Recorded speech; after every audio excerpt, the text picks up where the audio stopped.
We're talking about what businesses do, their mode of operations. So that means they produce either goods or they provide services. So those are the two things businesses do, producing of goods or providing of services. So here, I said the business and organization that provide goods and services, we just said that already.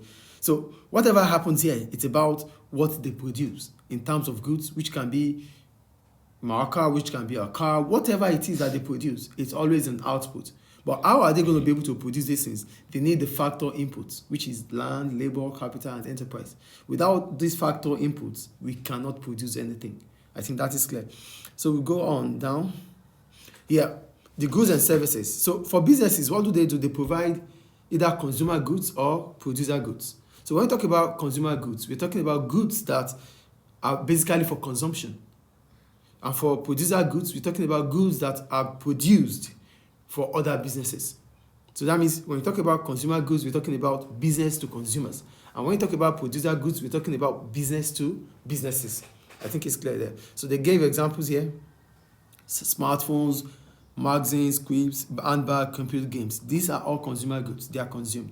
And this kind of service is healthcare. That's when you go to the hospital. Banking, when you save your money in the bank, or when you take a loan from the bank. Air travel, that means you buy tickets from the airlines. Education, the schools. Garden design. These are services for consumption.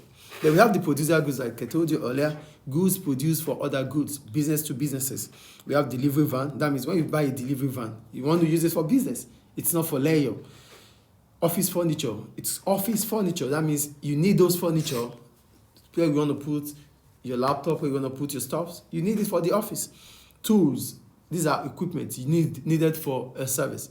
Sugar cane. It's production. Tractor used in the farm. Services like market research. That means you're trying to get information about the market. Insurance. You're trying to insure maybe your car.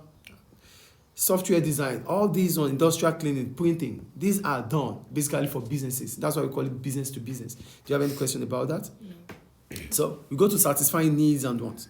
Businesses have to satisfy people's needs and wants. If not, they will lose customers and they will be out of business. So the needs must be met, the wants must be met by the businesses. I think that is clear. So needs are the requirement for human survival. That means what we cannot do without. Our survival depends on these things: food, clothing, shelter. Then, so here they said, business activity. Humans also have other desires, which are our wants. They are infinite. Our wants will continue to want and want. We'll continue to desire until we are dead. So every now and then we want the latest. If the iPhone 14 is out, we want it.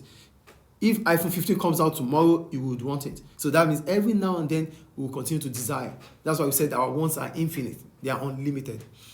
Then we move on. And unfortunately, the resources available to businesses are finite. Our wants are unlimited, and the resources are available. That's the factors of production: the land, the labor, the capital, the enterprise are limited in supply. That is why we have scarcity. I think scarcity is clear, right? Then we go on to the purpose of business activity. Businesses exist to provide goods and services. However, different types of organizations provide goods and services for different reasons. So, different organizations will provide goods for their own aims, for their own objective. So, we have the private enterprise. Why do we call them private enterprise?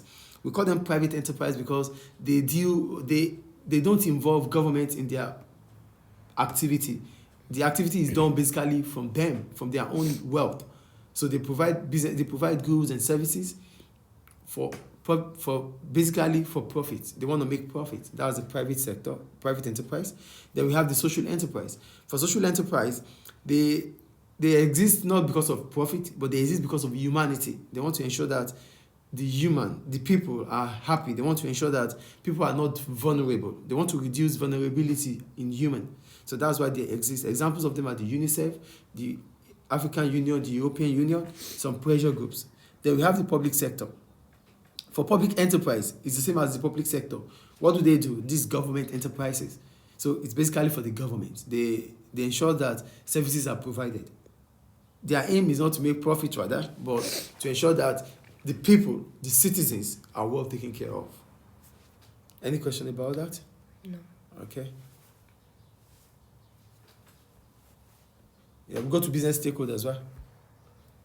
So we go to business stakeholders. When you talk about stakeholders are a group of people that have interest in that business activity we discussed.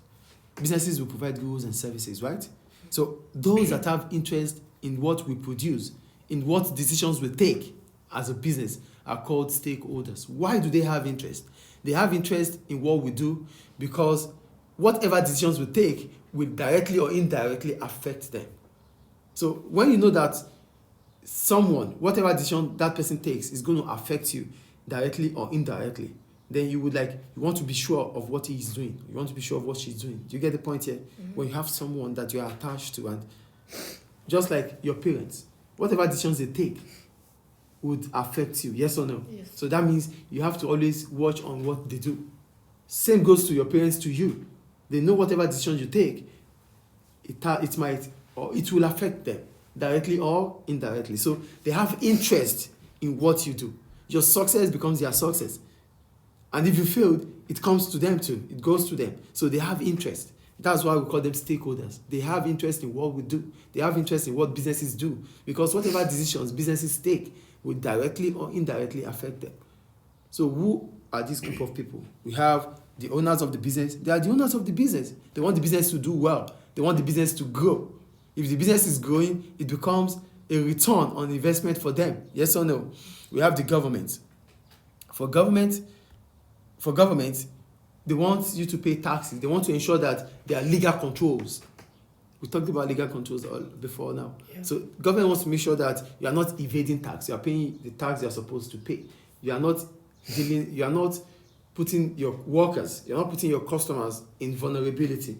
That's for government. The local community, they want to ensure that you establish your business in their community, yes, but they want to ensure that you are not polluting the environment. They want to be sure that you are giving opportunity to locals staying around you. They are able to get job. Just like your school being in Siraj, and people around Siraj are able to get job there. This is the interest of the local community. And they want to be sure that your school in Siraj is not causing traffic, it's not causing traffic congestion, it's not causing pollution. They want to be sure about that. Then we have the suppliers. Who are the suppliers? Those that serve your business, those that give you goods and services on credit sometimes. So what is their interest on you? They want to be sure that you can pay promptly. They want to be sure that you can pay back as at when due. They want to be sure that whatever you are owing them, you can pay. They want to be sure that you are credit worthy. That if they give you goods today, they can trust you. They want to be sure about that. Financiers, we're talking about those that put investment into the business. They want to be sure that their money can return. They are investors. They've put money into the business. They want to be sure their money are returned. The managers, who are the managers? They take charge of day-to-day activities of the business.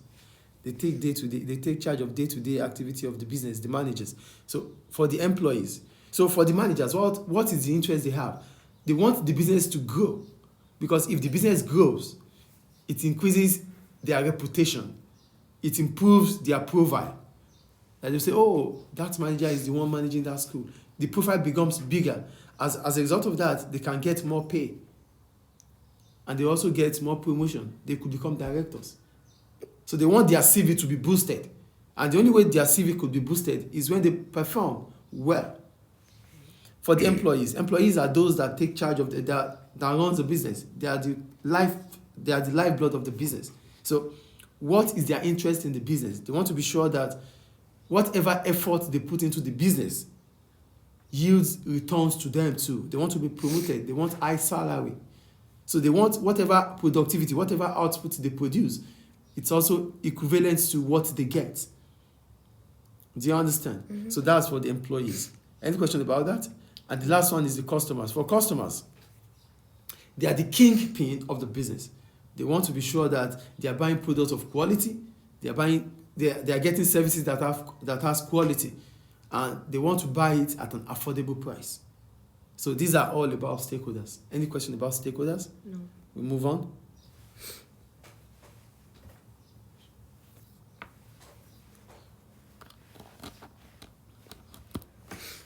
So we explained that already. We explained it. Yeah.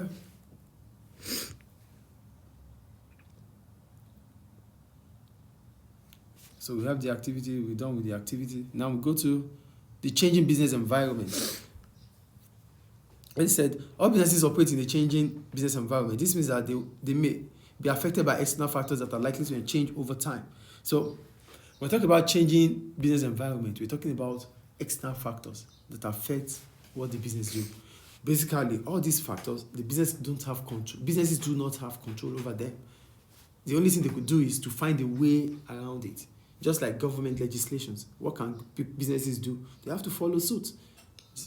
Consumer behaviors, what can businesses do about it? They have to follow suit.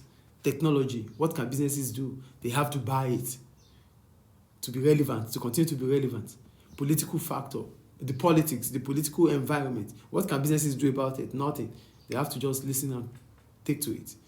These are what we call the changing business environment. Any questions about that? So I think that's all about. Okay, yeah, let's go to the multiple choice question before we further. They said, which of the production is designed to satisfy a need? A need is bread. Is it clear? Mm-hmm. 2, which of the following is a business stakeholder? We said stakeholders are those group of people that have interest in our business. Which one is it? Customer. Customer, thank you. Which of the following business activities is a service? Dental treatment. Thank you. An example of a producer good is? Producer good. Tractor. Tractor, thank you. That's the end of